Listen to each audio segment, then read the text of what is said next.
a hospital, a mobile hospital, if you want to call it that, or temporary hospital facility for 1.3 million US dollars. So their capacity is about to be improved substantially, as we were just That's for the talking COVID about fight? hospital. I think this is from Stratcom out of the United States. Jade or Azim, am I on all fours with that? Or Kevin? Kevin is not sure. There's a field hospital. I think it's 40 beds. 40 beds that we've received. We're now at a place where we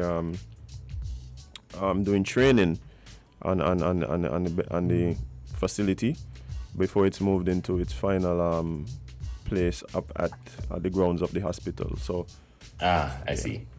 Well, probably that's a good place for me to start. And if I can get the privileges to let you hear the Prime Minister of Jamaica speaking in respect of COVID and what will happen now. But Jamaica now seems to be in an entirely different phase of the COVID fight. The numbers have been going down, and the concern now is as it relates to vaccination, whether vaccination should be mandatory or not mandatory. As soon as I get the privilege to co-host, I probably could let you hear the Prime Minister. And the discussion now, in fact, just yesterday, we were seeing where a group, an unnamed group, seems to have now launched a campaign to call what they're calling a bloodless war in seeking to push the government against this matter of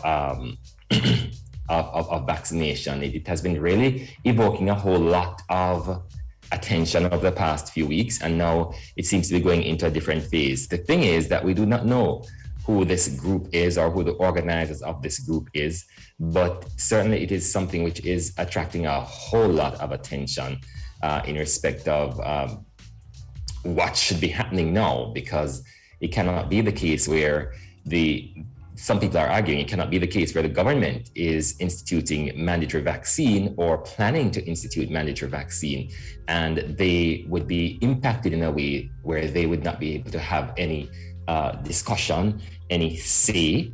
And so it is taking on new life, if we may. Here was the Prime Minister yesterday as he spoke in St. Anne during a vaccination tour. You're free to do nonsense, but your nonsense should not affect the people who have used their freedom wisely. And that's what it comes down to. So if you believe that the vaccine is some kind of new world order, apocalyptic, destructive force, that's your business, you believe that. But don't affect the farm worker who believes that the vaccine is his ticket to economic progress and prosperity. So what that means is that if you don't vaccinate, you can't go on the farm work program. And I don't hear one man a quarrel with Mr. Biden about that. Not one man raised them voice and a quarrel with Mr. Biden about that. But when we say here to protect our own economic interests, vaccinate, everybody a quarrel. But everybody a jump, get them vaccination to go over Mr. Biden.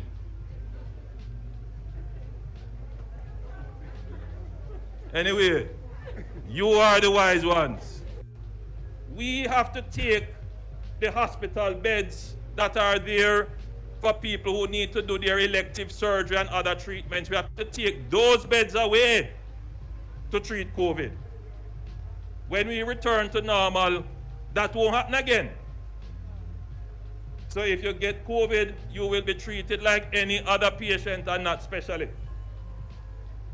So we are moving into that space. But I have to come to you and explain it to you. And I have to reason with you so that you understand that the government isn't holding down anybody, which is what some people would want you to think. We're not holding down anybody and putting needle in your arm. That's not the case. Everybody in Jamaica is free.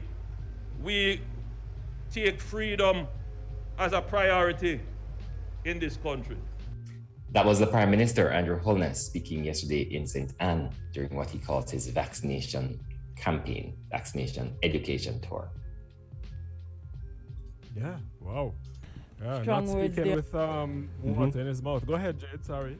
Oh no, I was saying those are some very strong words. I guess Yes. he's at the point where he's just fed up and has to talk to his country in that manner, because it's very frustrating trying to battle and get people healthy and they don't want to, but yet when it comes to going overseas they jump on the wagon. So I guess he just fed up. Yes, it really has been a struggle. I mean, it really has been a fight for the Jamaican government. And increasingly what you're hearing are very coordinated attempts to kill the vax promotion, and people are raising more and more questions.